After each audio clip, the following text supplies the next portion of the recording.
24th verse ना, 24। हाँ जी जी। उत्सेद्यो इम्लोका न कुर्यं कर्मा चित अहम संस्कारस्य च कर्ता स्याम उपहन्याम इमा प्रजः. If I do not perform action, all these worlds would perish. I will be the creator of confusion also. I will be destroying these people. अब वो क्या कह रहे हैं कि प्रभु कि मैं अगर कर्म करने छोड़ दूं तो सारे जो तीनों लोग हैं वो पेरिश हो जाएंगे, वो खत्म हो जाएंगे।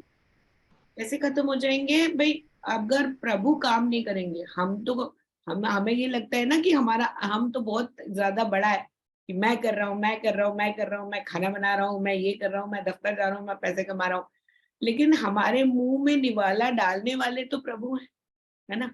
हमें खाना खिलाने वाले तो प्रभु हैं, हमें पैसा कमा के देने वाले तो प्रभु हैं। हमारा दिमाग कौन चला रहा है? दिमाग के अंदर थॉट्स कौन डाल रहा है? ये थॉट प्रोसेस कहाँ से आती है? हम जो पढ़ते हैं वो इंटेलिजेंस कैसे बन जाती है? हम जो देखते हैं वो हमारी इंटेलिजेंस कैसे बन जाती है? वो करने वाले तो भगवान ही है ना। तो कर तो भगवान ही रहे हैं। कह रहे हैं कि अगर मैं कर्म करना छोड़ दूं तो ये तीनों लोग जो है वो तो खत्म हो जाएंगे। तो तीनों लोग में क्या होगा? हम लोग तो कुछ भी नहीं कर पाएंगे।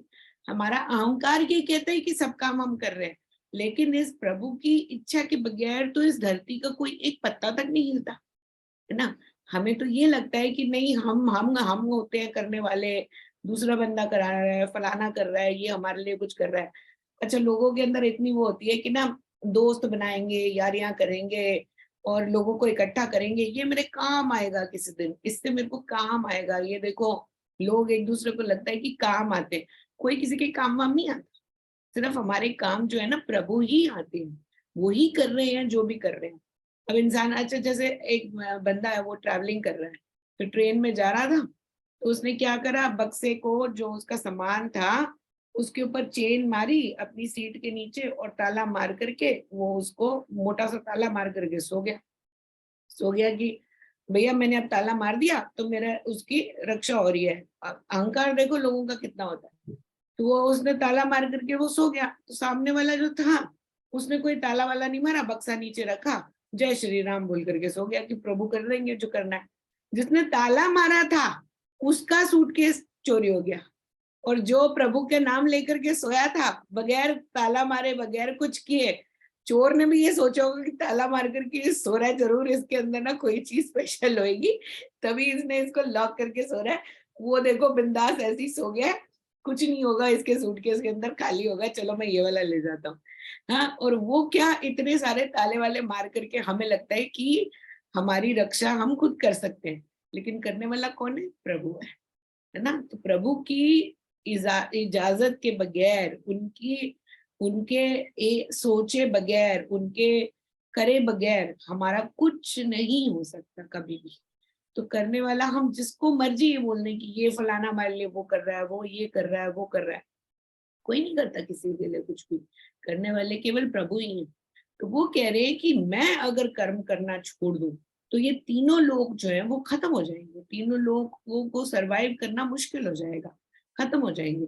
और दूसरी बात क्या है कि कंफ्यूजन हो जाएगी इन इसके अंदर, पूरी दुनिया के अंदर सारे लोगों के अंदर कंफ्यूजन हो जाएगी। क्या कंफ्यूजन हो जाएगी? जब कंफ्यूजन ये हो जाएगी कि प्रभु जो है वो कर्म कर रहे हैं और धर्म का कर्म कर रहे हैं। हमारे जो धर्म कौन निभाता है? प्रभु निभाता है। धर्म का काम कर रहे हैं, प्रभु है तो धर्म है। धर्म इसलिए है आज आज की दुनिया में धर्म किस लिए कायम है? क्योंकि भगवान है। भगवान नहीं होंगे तो धर्म भी नहीं होगा, धर्म नहीं होगा तो सारी कंफ्यूजन हो जाएगी। भाई अगर हमारी लाइफ के अंदर धर्म नहीं होगा, अगर हमें वर्णों का, आश्रमों का, हम धर्मों का पालन नहीं करेंगे तो क्या होगा? कंफ्यूजन हो जाएगी पूरी दुनिया के अंदर क्रिएट।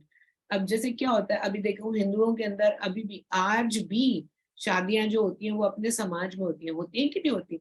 जितनी भी शादियां होती है, पंजाबी जो लोग हैं वो प्रेफर करते हैं कि हमारी पंजाबियों में ही हो, है ना?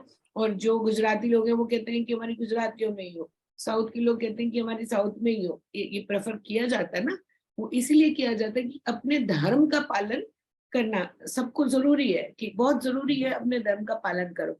अब ये देखो कंफ्यूजन कहाँ क्रिएट होती है, कंफ्यूजन वहां क्रिएट होती है जहां पर जो दो अलग अलग धर्मों के लोग आपस में शादी कर लेते हैं, वहां पर उनके बच्चों के अंदर कंफ्यूजन पैदा हो जाती है कि माँ का धर्म निभाया जाए कि पापा का धर्म निभाया जाए, किसका निभाया जाए, वहां कंफ्यूजन पैदा हो जाती है।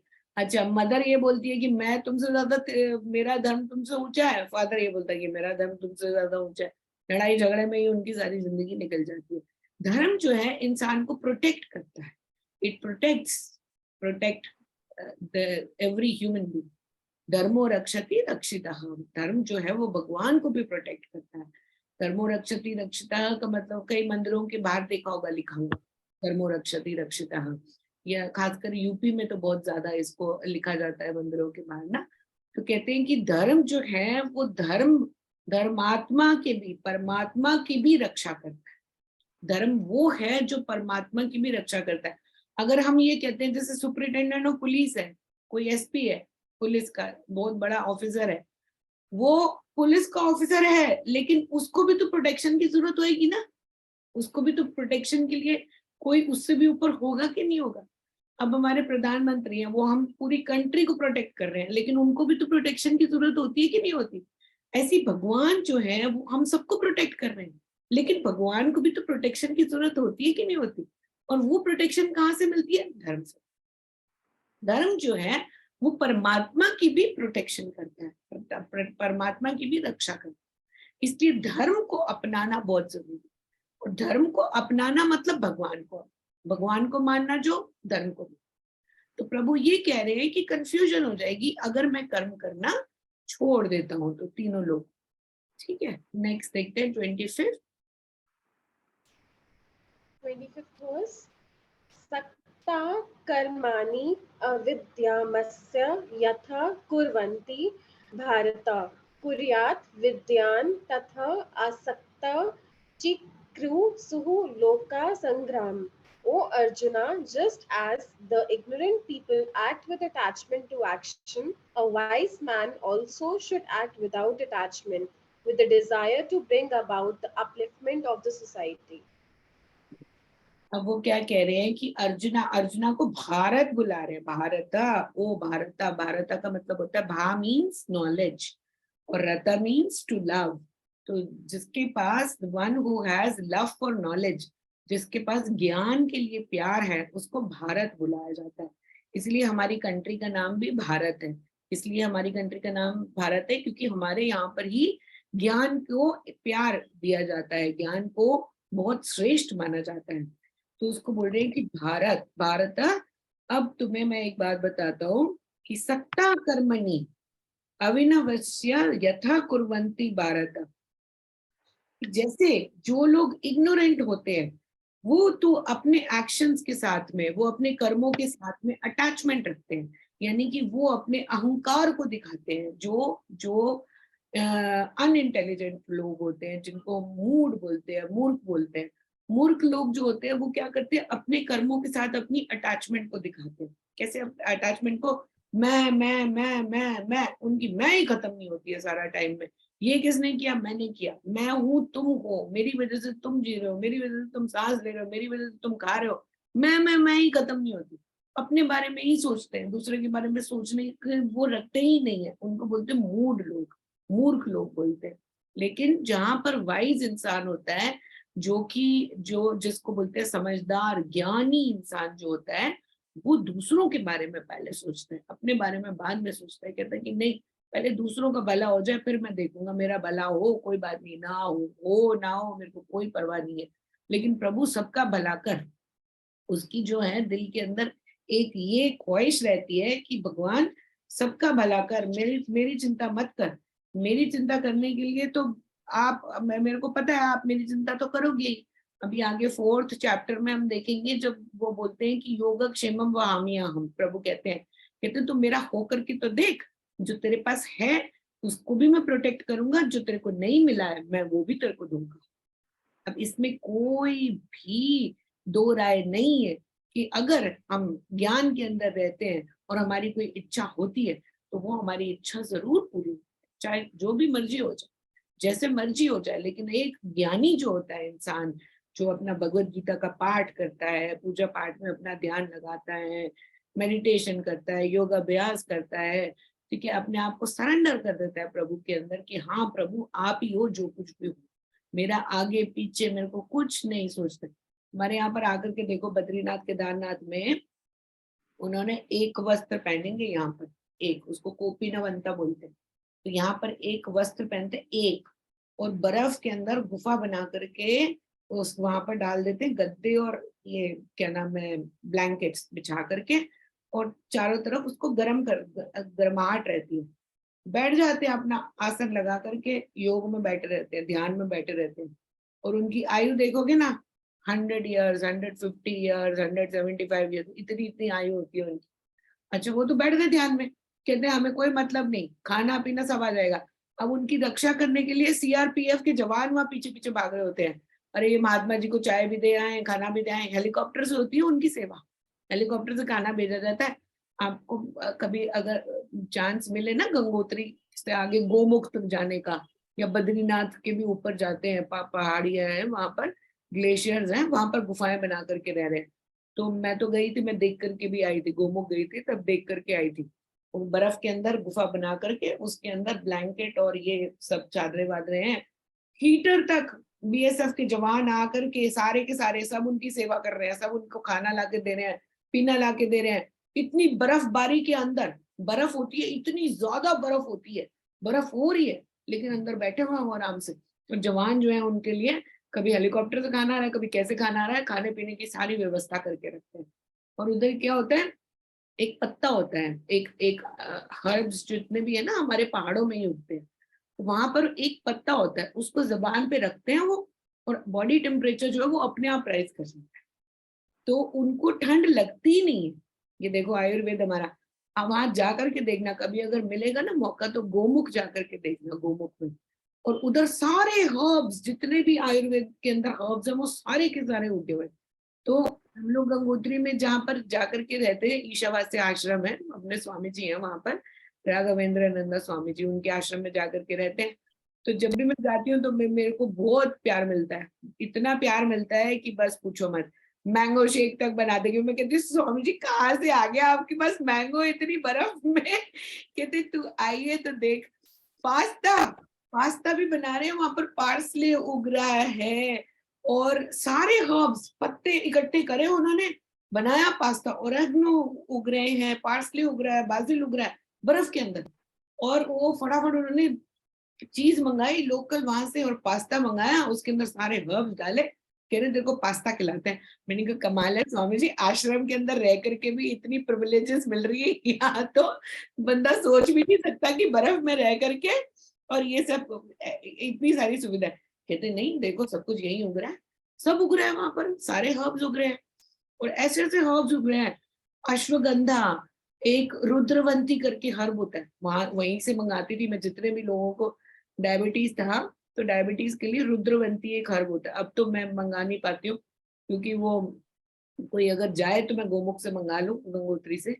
वो हर्ब अगर आपने ले लिया तो आपका डायबिटीज बिल्कुल जड़ से ठीक हो जाएगा।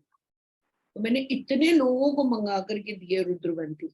अब बाई चांस, चांस की बात है 2-3 साल से वहां से कोई आना जाना हो नहीं रहा, नहीं तो उनको मैं बोल देती तो वो पूरा का पूरा लॉट बना करके भेज देते थे कि ले ले तेरे लिए मैं रुद्रवंती भेज रहा हूँ। उसको रात को आप भिगो करके रखो, और सुबह वो खाली पेट ले लो, जड़ से खत्म हो जाती है डायबिटीज उसको लेने से। तो एनीवेज ये जो है हमारे वहां पर देखो, मेडिटेशन कर रहे हो, ध्यान में बैठे, लेकिन ध्यान, उनका ध्यान रखने के लिए सारे के सारे लोग लगे रहते हैं। तो ये मत सोचो कि हमारा ध्यान, आप भगवान में सरेंडर करो, आप ईश्वर में सरेंडर करो, आपका ध्यान रखने के लिए वो आ जाएंगे, हर रूप में आ जाएंगे। कभी डॉक्टर बन के आ जाएंगे, कभी आपके कुरियर वाला बन के आ जाएंगे, कभी सब्जी वाला बन के आ जाएंगे, कभी आटे वाला बन के आ जाएंगे प्रभु, आपका पेट भरने के लिए आ जाएंगे, वो हर रूप में आ जाएंगे। वो सोचने की जरूरत नहीं है। दाना पानी छत सबको दे करके रखते हैं हमारे भगवान, ऐसा नहीं है कभी भी कि वो किसी का ध्यान नहीं रखते हो, सबका ध्यान रखते हैं, है ना। तो नेक्स्ट देखते हैं 26th। 26th was न बुद्धि ही वेदाम जनायत अजनानां कर्म संगीनां जोषियत सर्वकर्माणि विद्यान युक्तः समाचारम्. The wise should not create confusion in the intellect of the ignorant that are attached to action. Effectively performing all his duties with discipline, he should inspire them. कहते हैं कि एक ना डिसिप्लिन होना चाहिए लाइफ के अंदर। लाइफ के अंदर डिसिप्लिन क्या होता है, हमारी हमने बड़ी उबड़ खाबड़ सी उजाड़ सी जिंदगी जीते हैं, एक डिसिप्लिन लाइफ नहीं होती हमारी। डिसिप्लिन क्या होता है, जब उसके अंदर एक तो होती है आपकी वाक, वाक की शुद्धि होना। वाक की शुद्धि होना किसके पास होता है, जिनकी लाइफ में डिसिप्लिन होगा उनकी वाक शुद्ध होती है। लोगों को देखा कुछ भी बकवास कर देंगे, किसी के लिए भी कुछ भी बकवास कर देते हैं, अपनी जबान पर कंट्रोल नहीं होता, किसी की बुराई करते हैं बैठ करके, कभी गॉसिप कर रहे होते हैं, उल्टी सीधी बातें कर रहे होते हैं, तो उनके अंदर वाक शुद्धि नहीं होती। एक होती है शरीर शुद्धि। शरीर शुद्धि वो होती है जो कि आपके शरीर बिल्कुल साफ सुथरा होना चाहिए। गंदे रहते हैं लोग बहुत से, खास करके मतलब इंडिया के अंदर तो देखा है, कभी जूतों में से स्मेल आ रही है, पाँव सॉक्स में से स्मेल आ रही है, अब ना ये स्वेट की स्मेल आ रही है, आर्मपिट्स में से स्मेल आती है, ढंग से नहाते नहीं, अपने शरीर का ध्यान नहीं रखते हैं। भाई हमारे यहाँ पर गर्मी बहुत है, लेकिन ऐसा नहीं है कि बहुत सारी ऐसी कंट्रीज में, दुबई चले जाओ आप, वहां पर जो है बारिश होती नहीं है दुबई में, लेकिन वहां पर भी साफ सुथरे लोग अपने आप को इत्र वित्र लगा करके इतना इतनी वो रखते हैं, अपने शरीर को साफ सुथरा रखते हैं। ऐसा रखना चाहिए, जो इसको शरीर शुद्धि बोलते हैं। वाक शुद्धि, शरीर शुद्धि, और एक होती है मनस शुद्धि। मनस शुद्धि होती है आपका मन जो है वो शुद्ध है, मन बिल्कुल साफ सुथरा।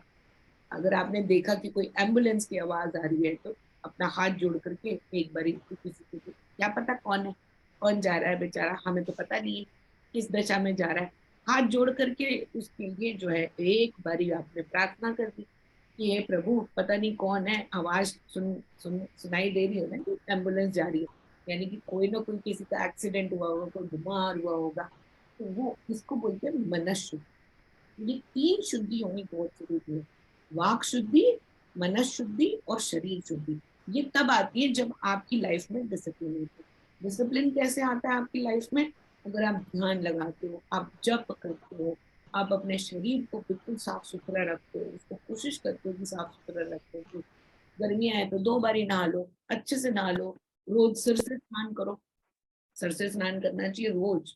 रोज, ये कई बारी लोगों का एक मिथ होता है कि नहीं बाल झड़ जाएंगे, ये हो जाएगा, सफेद हो जाएंगे, वो हो जाएगा, बिल्कुल नहीं। रोज, अब देखो मेरे को, मेरे ख्याल से आश्रम में जब मैं रहती थी 20 साल हो गया, 20 साल से आज तक एक दिन ऐसा नहीं गया जब मैंने सर से स्नान ना किया। 20 साल हो गए, चाहे बर्फ में हूँ, चाहे मैं गर्मी में हूँ, चाहे जहां मर्जी हूँ, लेकिन सर से। सर क्या होता है, हमारी आत्मा जो है ना निकलती यहाँ से, शिरस से, और हमारा जो शरीर है ना उसको शिवलिंग कहा जाता है। तो शिवलिंग का अभिषेक देना रोज बहुत जरूरी है, इसलिए सर से स्नान करना चाहिए। सर में यहाँ पर आपका पानी डले रोज, और आप पूरे फिर स्नान करो।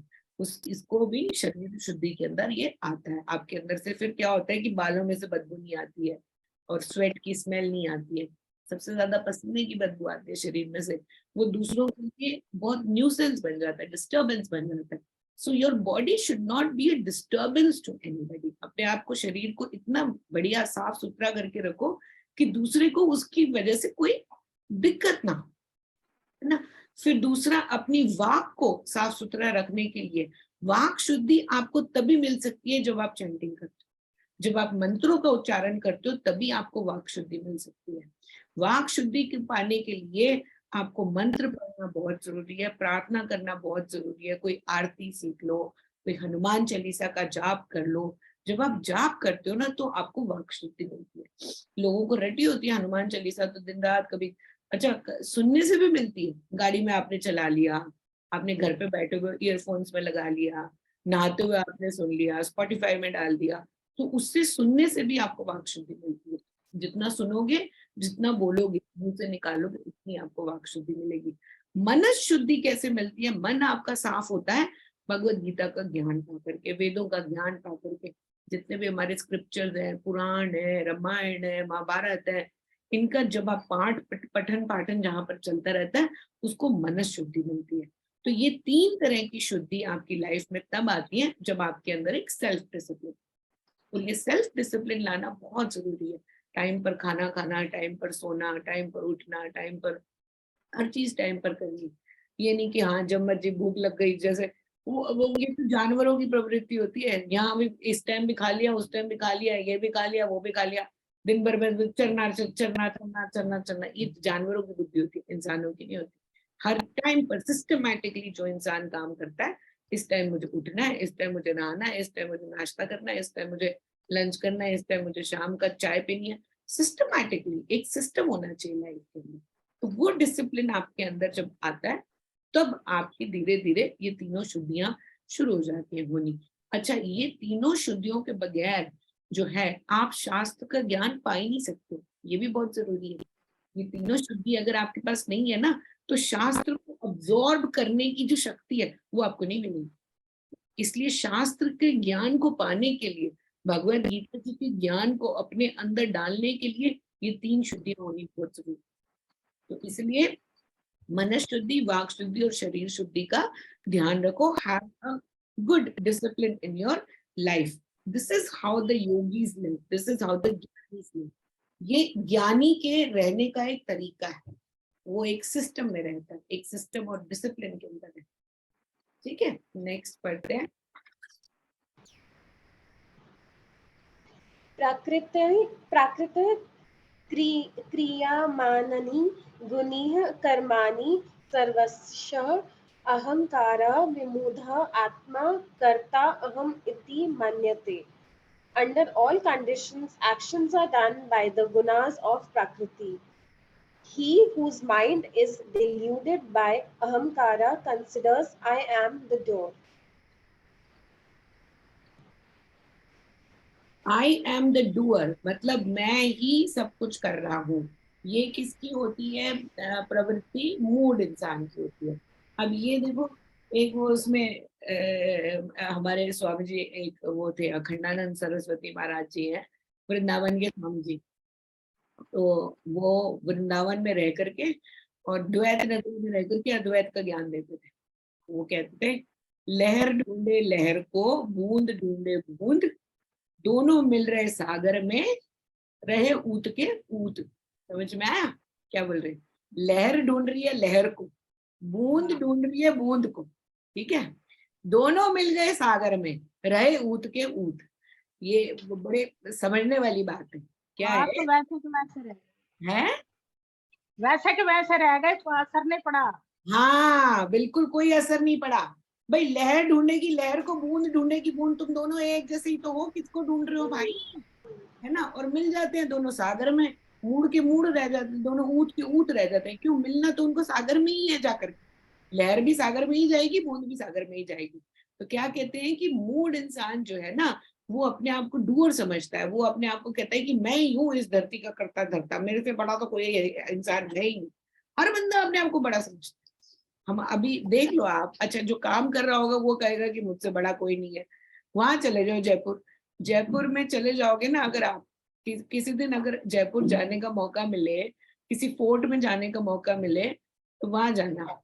जो आपको अगर कोई एक वहां पर आमेर फोर्ट है, वहां हाथी पर जाया जाता है। तो अभी हम होकर के आए थे जयपुर ना, तो उस टाइम हाथी वाला तो था नहीं। हमने कहा चलो हाथी नहीं है, थार में, थार भी जाती है ऊपर। अच्छा, हर बंदा ना वहां पर जयपुर में अपने आप को महाराजा का, कोई दोता बोलेगा, कोई पोता बोलेगा, कोई बोलेगा महाराजा के साथ मेरा ये रिश्ता था, कोई बोलेगा मेरा वो रिश्ता था। सारे के सारे अपने आप को पता नहीं क्या। अच्छा, रिक्शा चला रहा है, लेकिन मेरे परदादा जो है वो यहाँ के राजा के यहाँ पर वो ये थे, फलाने थे, वो तो मुंशी थे, वो तो राजा के ये थे, राजा के वो थे। हर इंसान को अपना रिश्ता दिखा करके अपने आप को ऊपर ऊंचा उठाने की एक वो लगती है कि हाय मैं तो ये हूँ, मैं तो वो हूँ, मैं तो ये हूँ। उसको ये लगता है कि मेरे सामने कोई खड़ा ही नहीं है, दूसरे बंदे की कोई औकात ही नहीं है, समझता ही नहीं है। वो अपने आप को ही ऊंचा समझता है कि मेरे जैसे तो तुम हो ही नहीं। अच्छा, ये ना दूसरों के साथ कंपेयर करने वाली जो प्रवृत्ति होती है ना, ये होती है मूड लोगों में, जो दूसरों के साथ कंपेयर करते हैं। भाई कंपेयर करने की जरूरत क्या है? आपको कोई जरूरत है हमें कंपेयर करने की? खाना हमें भी मिल रहा है, सबको मिल रहा है, प्रभु दे रहे हैं सबको खाना, खाना पीना रहना हर सबको मिल रहा है, किसी को ज्यादा किसी को कर्म। अब ये हमारे कर्मों का फल ही तो है जो हमारे लिए कम या ज्यादा बन करके आ रहा है ना। तो हमारे लिए कम या ज्यादा बन के आ रहा है, वो क्यों आ रहा है? प्रकृति कर रही है ये पूरी की पूरी दुनिया। अब इस वर्ष में क्या बोल रहे हैं प्रभु यहाँ पर? उन्होंने ये कहा है कि प्रकृति ही क्रिया माननी गुणई ही कर्मानी सर्वशः। मतलब कि प्रकृति जो है, प्रकृति का मतलब होता है मदर नेचर।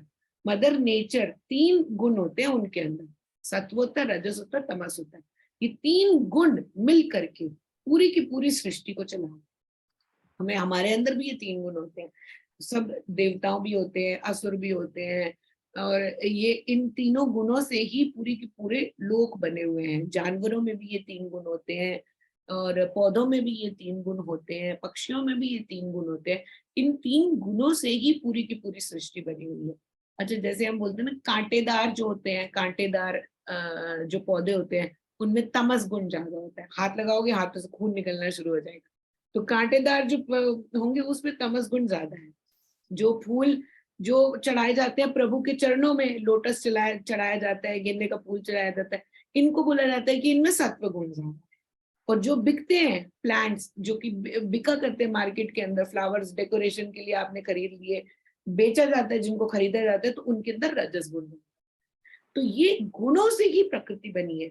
ये सारे तीनों गुण जो है इन्हीं से ही। अब गाय माता को ये बोला जाता है कि सत्व गुण उनके अंदर ज्यादा है, माना जाता है ना हमारे गाय माता को। गाय माता का दूध भी यूज होता है, गोबर भी यूज होता है, गोमूत्र भी यूज होता है, सब चीजों को यूज होता है। तो वो जानवरों की उस कैटेगरी में आती है जहाँ पर सत्व गुण ज्यादा होता है। जो जानवर हमारी खेती बाड़ी कर रहे हैं, बैल है जैसे, तो खेती बाड़ी में हेल्प कर रहा है, घोड़ा है, ये हमारी हेल्प कर रहे हैं, घोड़ा गाड़ी से सामान इधर से उधर लाया जाता है, इनके अंदर रजस गुण ज्यादा होता है। तमस गुण किसके अंदर ज्यादा होते हैं? जो लेजी होते हैं एनिमल्स, लेजी एनिमल्स जो होते हैं उनके अंदर तमस गुण ज्यादा होता है। अब ये 3 गुणों से ही प्रकृति बनी है, और इन 3 गुणों से ही हमारे कर्म चलते आ रहे हैं। ठीक है, हमारा जो शरीर है ना, हर इंसान का शरीर, उसमें ये 3 गुण है, लेकिन इन तीनों गुणों का एक मिक्सचर है। आप 100% रजस, 100% सत्व या 100% तमस कोई नहीं है इस धरती पर, हो ही नहीं सकता। भगवान ही केवल ईश्वर हैं जो 100% सत्व है। लेकिन दुनिया के अंदर जो इंसान होते हैं ना, चाहे वो ऋषि मुनि क्यों ना हो, चाहे वो गुरु ही क्यों ना हो, आचार्य ही क्यों ना हो, इतने बड़े ज्ञानी क्यों ना हो, लेकिन उनके अंदर भी सत्व प्रधान हो सकता है, लेकिन तमस गुण और रजस गुण भी होगा उनके अंदर। ये 3 गुण होने कंपल्सरी है एक इंसान के अंदर। रेशियो अलग अलग हो सकता है, रेशियो उसकी अलग अलग हो सकती है ना, लेकिन ऐसा नहीं है कि किसी के अंदर तमस गुण है, मतलब बहुत ज्यादा लेजी है, अपना ध्यान नहीं रखता, गंदा रहता है, उसके अंदर भी इतना सा सत्व गुण जरूर होगा। ऐसा नहीं हो सकता कि इन तीनों गुणों के बगैर कोई इंसान रह रहा हो। तीनों गुणों का मिक्सचर होता है सब इंसान। सपोज कोई बिजनेसमैन है, तो बिजनेसमैन है, उसके अंदर रजस गुण ज्यादा है, लेकिन ऐसा नहीं है कि उसके अंदर सत्व गुण नहीं है। सुबह घंटी भी बजाता होगा, उसको भगवान से डर लगता होगा। देखो, एक तो होता है भगवान से डरना। डरता कौन है? जो भगवान को अपने से अलग मानता है। जो प्रभु को अपने से अलग मानता है वो प्रभु से डरता है। लेकिन जिसकी बुद्धि में ये बात आ गई कि मैं और प्रभु एक ही हैं, वो भगवान से डरता नहीं है। फिर उसके अंदर प्रेम उजागर हो, जो जब प्यार निकलता है ना आपके दिल में से, वो भक्ति बन करके जब प्यार निकलता है, तब आपकी आत्मा और परमात्मा एक होती है। आत्मा और परमात्मा जब प्लस करते हैं ना उनको, परमात्मा प्लस आत्मा इज इक्वल टू लव, तब लव निकलता है इंसान के अंदर से। तब वो दूसरे बंदे को जो सामने उसके है, कभी उसको किसी भी तरह का हार्म नहीं पहुंचाएगा, किसी भी तरह की तकलीफ नहीं देगा। उसके अंदर प्यार उमड़ जाता है। चींटी के लिए भी प्यार उमड़ जाता है, हाथी के लिए भी उमड़ जाता है, इंसान के लिए भी उमड़ जाता है, हर चीज के लिए, हर हर वस्तु के लिए, हर जिंदा इंसान के लिए भी, मरे हुए के लिए भी। उसके अंदर फिर इतनी हिम्मत नहीं होती कि अगर कोई पौधा खराब हो गया है तो उसको जड़ से निकाल करके फेंक दे। उसका दिल कांपता है एक बार कि नहीं भाई, जिंदा तो था ना ये। तो एक छोटा सा पौधा भी अगर मर गया होगा तो उसको उखाड़ने के लिए भी वो सोचना पड़ेगा उसको। तो ये देखो, ये चीजें होती हैं, ये this is what the outcome of परमात्मा एंड आत्मा इज। डर किसको लगता है? जो ये कहता है कि हाय मैं मंदिर नहीं जाऊंगा मंगलवार को तो भगवान मेरा बुरा कर देंगे। भगवान डाकू हैं, भगवान डाकू हैं। अरे मतलब आपका बुरा कर देंगे भगवान? चाकू लेकर के बैठे हुए हैं क्या? मंदिर नहीं जाओगे, वो गर्दन पकड़ के बैठे हुए हैं आपकी, मंदिर नहीं जाओगे तो मेरा बुरा कर देंगे? नहीं, ये गलत है। हमारी आत्मा और परमात्मा एक ही, हमारा जो हमारे पालनहार, हमारे स्वामी एक ही, और वो हमारे अंदर भी है, बाहर भी है, ऊपर भी है, नीचे भी है, आगे भी है, पीछे भी। लेकिन मूड इंसान क्या कहता है कि जो भी हूं वो मैं, उसको परमात्मा का एक होना समझ में नहीं आता, उसको आत्मा और परमात्मा का मिलन समझ में नहीं आता। एक बारी को भगवान को भी वो चैलेंज कर देता है। जब अच्छा समय चल रहा होगा तो तब बोलेगा कि बहुत अच्छी बात है, जैसे ही बुरा समय शुरू हो गया तुमने तो मेरे साथ ये कर दिया, तुमने तो मेरे साथ वो कर दिया। वो भगवान के सामने भी रोना शुरू कर देता है कि तुम तो मेरा ध्यान नहीं रखते, तुम हो कहाँ? अगर तुम हो तो दिखाओ मेरा अच्छा करके। अरे प्रभु कौन है? प्रभु तो खाली कर्म फल दाता है ना। हमारे कर्मों के फल देने वाले को क्या कहा जाता है? ईश्वर कहा जाता है। तो जो हम कर्म करेंगे उसका फल बन करके जो आते हैं वो प्रभु ही आते हैं। तो प्रभु कौन हुए? हमारे कर्म फल दाता। ईश्वर जो है वो हमारे कर्म, हमारे खुद के ही कर्मों को फल बन करके हमारे सामने। तो अगर आपका अच्छा समय चल रहा है यानी कि आपने अच्छे कर्म किए, अगर आपका बुरा समय चल रहा है तो यानी कि आपने कोई ना कोई गलती जरूर की है जिसकी वजह से आपको डांटी मिलती है कि नहीं? जो बच्चा गलत काम करता है मम्मा डांटती है कि नहीं? कान पकड़ के खींचती है कि नहीं? क्यों करा तूने? एक चपेट भी मार देती है कि नहीं? मार देती है ना माँ, करती है कि नहीं? तो वही होता है, प्रभु भी यही करते हैं। तुमने गलत किया, ले एक थोड़ा सा थप्पड़ तो खाना पड़ेगा, थोड़ा कान तो तेरा खींचना पड़ेगा। कोई हमारा बुरा समय होता है, बस और कुछ नहीं होता। किसी का, हमारे कोई भगवान दुश्मन थोड़ी है। लेकिन हमें शुद्धि करने के लिए कभी कभी जो है डिफिकल्ट मोमेंट्स का आना बहुत जरूरी है। कुंती माँ तो ये कहती थी कि प्रभु मेरी जिंदगी में तू इतनी तकलीफें ला कि मैं तेरा नाम जपना छोड़ू ही ना कभी भी। इसलिए कुंती माँ को इतना ग्रेट बोला जाता है। कौन्तेय, तभी अर्जुन का जो नाम है भगवत गीता में कितनी बार कौन्तेय बोलते हैं। कहते तेरी माँ वो ग्रेट औरत है जो ये मांगती थी कि प्रभु मेरी लाइफ में इतनी प्रॉब्लम्स डाल कि मैं तेरा नाम जपना छोड़ू ही नहीं। बताओ इससे ज्यादा ग्रेट और कौन इंसान हो सकता है जो कहता है कि मेरे सामने प्रॉब्लम बन करके आ जाओ ताकि मैं तुम्हें छोड़ू ना। अगर मेरा अच्छा समय आ गया तो मैं तुम्हें भूल जाऊंगी, मैं भूलना नहीं चाहती ना। तो ये है समझ की बात, जिसमें कि एक मूड इंसान और एक ज्ञानी इंसान जो अपने आप को समझता है कि हाँ सब कुछ मैं ही कर रहा हूँ, मेरी वजह से ही सब कुछ हो रहा है, आई एम द डूअर, वो होता है मूड। लेकिन जिसको ये बात समझ में आ जाती है कि मेरी आत्मा और परमात्मा एक ही है और ये सारे कर्म जो है वो प्रकृति की वजह से हो रहे हैं। कर्म जो है वो प्रकृति की वजह से हो रहे हैं। प्रभु कुछ नहीं करते भाई, भगवान नहीं करते, प्रकृति करती है। प्रभु हमारे अंदर आत्म स्वरूप बैठे हैं, वो सब कुछ देख रहे हैं। कर्म कौन कर रहा है? कर्म प्रकृति कर रही है, कर्म प्रकृति करेगी। आत्मा क्या करती है हमारे अंदर बैठ करके? आत्मा कोई एक्सपीरियंस नहीं ले रही है, कोई एक्सपीरियंस दे भी नहीं रही है। आत्मा जो है वो खाली बैठ करके देख रही है। और कर्म, हाँ शक्ति है, आत्मा तो एक शक्ति है। शक्ति मतलब वो आत्मा जिसको हम बोलते हैं ना। अब जैसे कि हमारे आसपास जितनी भी चीजें चल रही हैं, टीवी चल रहा है, आपका फोन चल रहा है, आपका लाइट चल रही है, आपका पंखा चल रहा है, ये चल किस लिए रहा है? बिजली की वजह से। बिजली ना हो तो ये सब में से कुछ भी नहीं चलेगा, नहीं चलेगा ना। अच्छा बिजली को आप देख सकते हो? किसी ने आज तक बिजली को देखा है? नहीं। हमें पता है ना कि बिजली है, बिजली के होने का एहसास है ना हम, कि पंखा चल रहा है यानी कि बिजली है, तो हमारे हाथ हिल रहे हैं यानी कि आत्मा है, हमारा दिमाग चल रहा है यानी कि आत्मा है। तो आत्मा एक एहसास है। आत्मा जो है वो हमारे अंदर एक विटनेस के तरीके से बैठी हुई।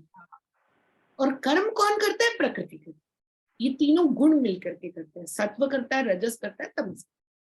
तो प्रभु ये कह रहे हैं कि कर्म करते हैं वो, लेकिन मूड इंसान अपने आप को डूअर मानता है। वो कहता है कि नहीं सारे काम जो है वो मैं ही कर रहा हूँ, मेरे बगैर तो कुछ हो भी नहीं सकता। नेक्स्ट लेते हैं बेटा 28।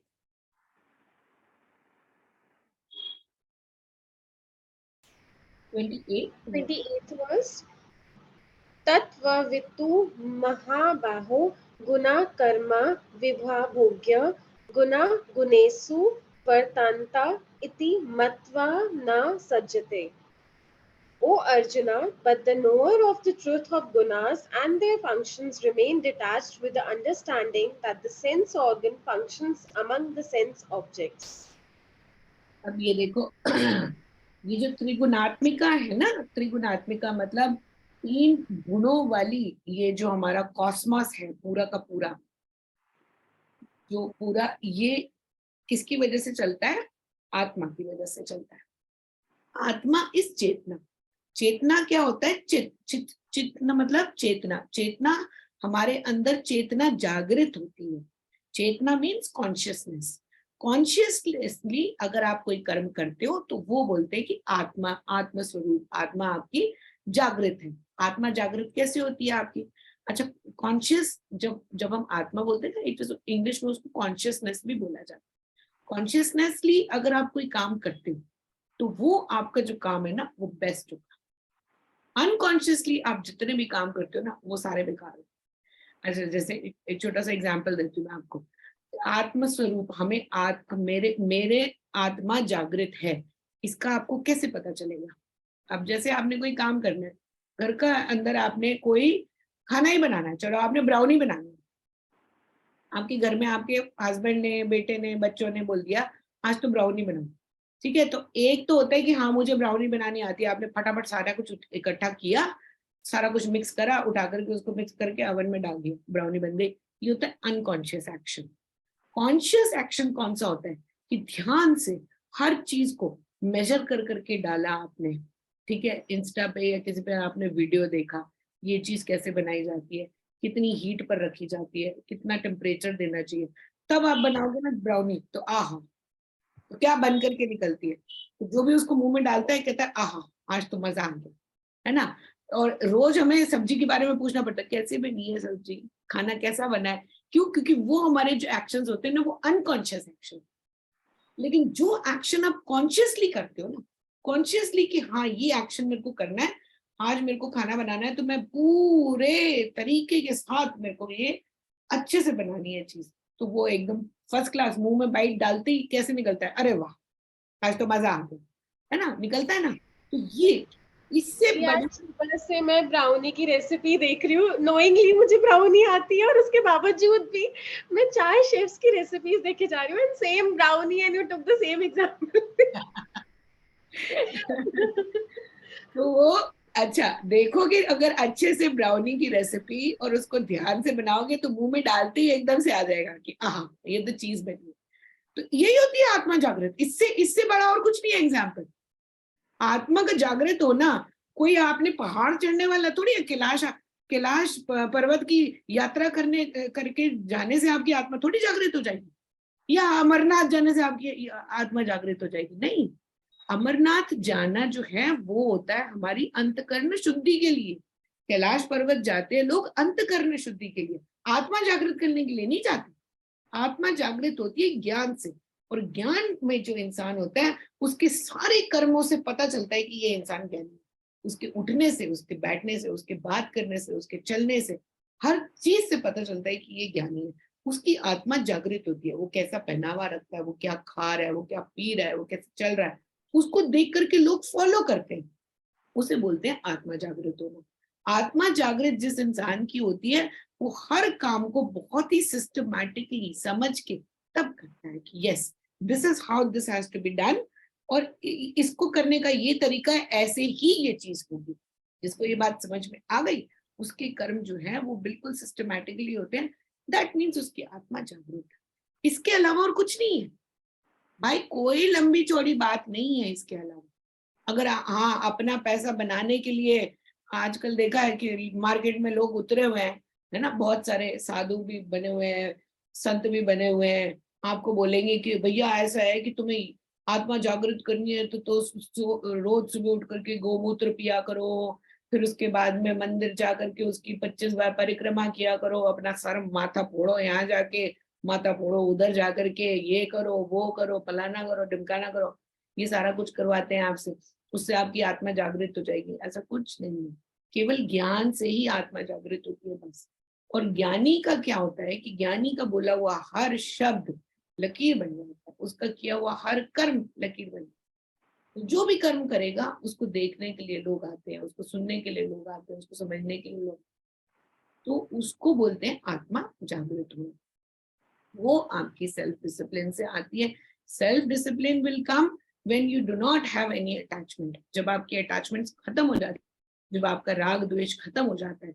राग और द्वेष का खत्म होना बहुत जरूरी है, क्योंकि इंसान जो है ना, वो सारी पूरी जिंदगी यही सोचता रह जाता है कि हाय मैंने ये क्यों किया, हाय मैंने वो क्यों नहीं कर लिया। ये जो ओमिशन और कमीशन के बीच में हमारी जिंदगी चलती है ना, उसी से हमारे राग द्वेष होते हैं। कहाँ से आते हैं राग द्वेष?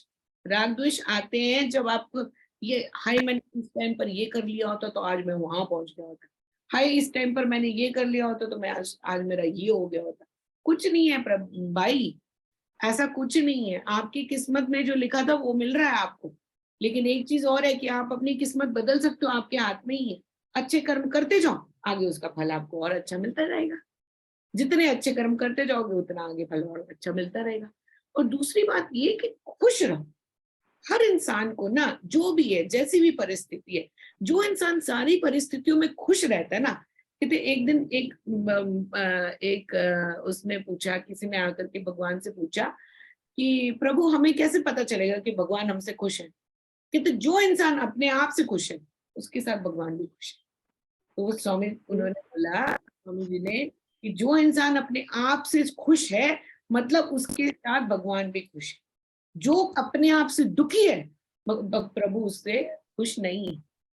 तो खुश रहना चाहिए, हर परिस्थिति में खुश रहना चाहिए, जितना मिले उसमें खुश रहना चाहिए। जो मिल रहा है, जो आने वाला है, जो मिल गया है, हर परिस्थिति में खुश रहो।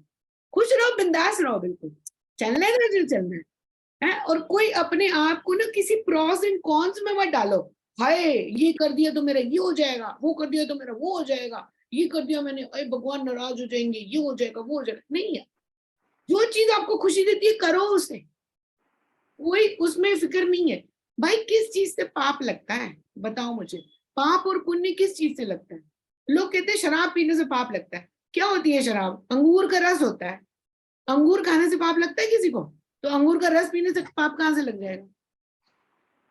है ना? तो जो चीज आपको खुशी देती है वो करो भाई। लेकिन अगर आप अपने आप को बांधते जाओगे, बांधते जाओगे, बांधते जाओगे, बांधते जाओगे, ये नहीं वो नहीं वो नहीं ये नहीं ये नहीं वो नहीं, तब आप अपने आप को बंधनों के अंदर इतना बांध देते हो कि प्रभु भी एक बारी को सरेंडर कर देते कि मैं इसका भला कहाँ से शुरू कहाँ से करूं भाई, इतना तो इसने अपने आप को बांधा हुआ। तो इंसान को ना खुश रहना चाहिए, हर परिस्थिति में आप खुश रहो, हर सिचुएशन में आप खुश रहो। जितने आप खुश रहोगे भगवान आपके साथ खुश रहेंगे। एंड यू शुड ऑलवेज, जो आपकी सिचुएशन आती है उसको उसके हिसाब से ही डील करो। डील ये नहीं कि बाद में सोचते रह गए हाय ये तो हो गया लेकिन मैंने उस टाइम ये क्यों नहीं बोला।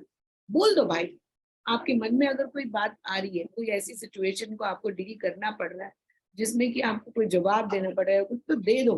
क्यों अपने दिल के अंदर इकट्ठा करते रहोगे ना, करते रहोगे करते रहोगे, एक दिन निकल करके ऐसा फिर वो ब्लास्ट होता है कि आर्या पार हो जाता है। इसलिए इकट्ठा मत करो। करिए मैं करती हूँ। इकट्ठा नहीं, अगर कभी हो रही है, कभी की बहस हो रही है, तू मैं हो रही है, तो जो दिल्ली में है बोल दो भाई, क्या होगा ज्यादा से ज्यादा। मैं नहीं बोलती थी, पता नहीं क्यों, बस नहीं बोलती। अगर दिल में है, देखो हर बात को करने का ना तरीका, आप तरीके से बोलो, जो कुछ भी बोलो, गाली देकर के मत बोलो, लेकिन तरीके से बोलो। तरीके से बोलोगे तो आपके दिल के अंदर वो इकट्ठा नहीं होगा। अगर दिल के अंदर इकट्ठा करते रहोगे तो फिर तो ब्लास्ट हो जाएगा, फिर या तो खुद खत्म हो जाओगे या अगला खत्म हो जाएगा। इसलिए इकट्ठा नहीं करना चाहिए। मन में कोई बात आ रही है, मन में कुछ हो रहा है कि हाँ मेरे को उसने हर्ट कर दिया या कुछ है, बोल दो ना कि मेरे को ये तुम्हारी बात समझ में नहीं है। Communication is the key. Communication जहां पर होती है वहां लोग खुश होते हैं, जहां कम्युनिकेशन नहीं होती वहां पर दुख होता है। वहां सैडनेस होती है। So communication has to be, communicate करो, उससे जो है कम्युनिकेशन से ही आपके रिश्ते स्ट्रॉन्ग होंगे। नहीं तो रिश्ते वीक होते जाएंगे, सब कुछ इकट्ठा होता जाएगा और एक दिन सारा कुछ ऐसे ब्लास्ट हो जाएगा, फिर या तो आप खत्म या वो खत्म, खत्म ही खत्म है।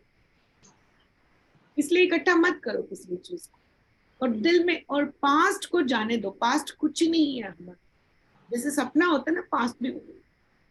जैसे आप नींद से जागे, सपने के साथ हम अपने आप को एक समझते हैं, नहीं समझते ना, वो तो सपना था, खत्म हो गया। ऐसे पास्ट भी जो है ना, वो सपने की तरह रखते हैं उसे। ये हो गया, खत्म हो गया, उसने मेरे साथ जो करना था कर लिया, खत्म, आगे बढ़ भाई। जितना आप उसको समेट करके रखते जाओगे अपने अंदर, दिल के अंदर, उतनी इकट्ठा होता जाएगा, होता जाएगा, होता जाएगा, होता जाएगा। और क्या आएगा, आप फिर सेल्फ पिटी करना शुरू कर दोगे, आप खुद को बेचारा मानना शुरू कर दोगे। बेचारा क्यों मानना भाई, नहीं, हम बहुत स्पेशल हैं, हम सब लोग बहुत स्पेशल हैं।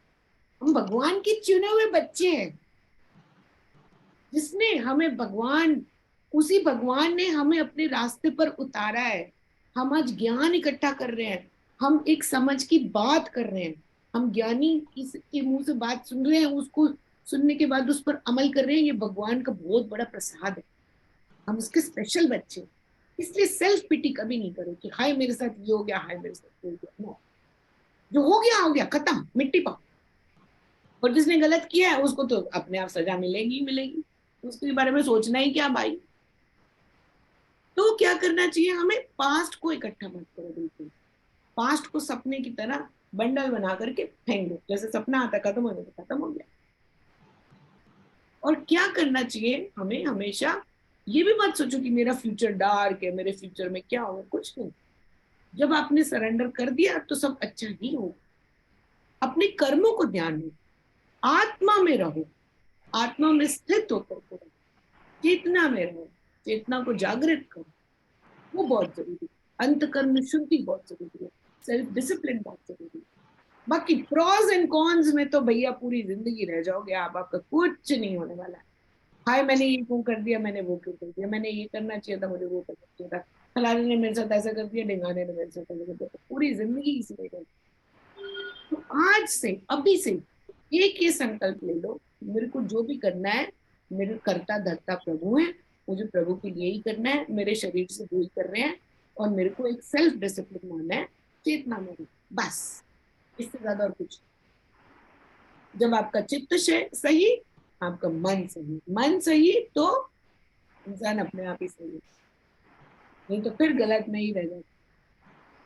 ठीक है, चलो अब नेक्स्ट वर्स, नेक्स्ट उसमें लेंगे 29th ना बेटा।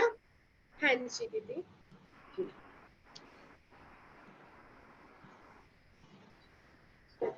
29th verse will take it.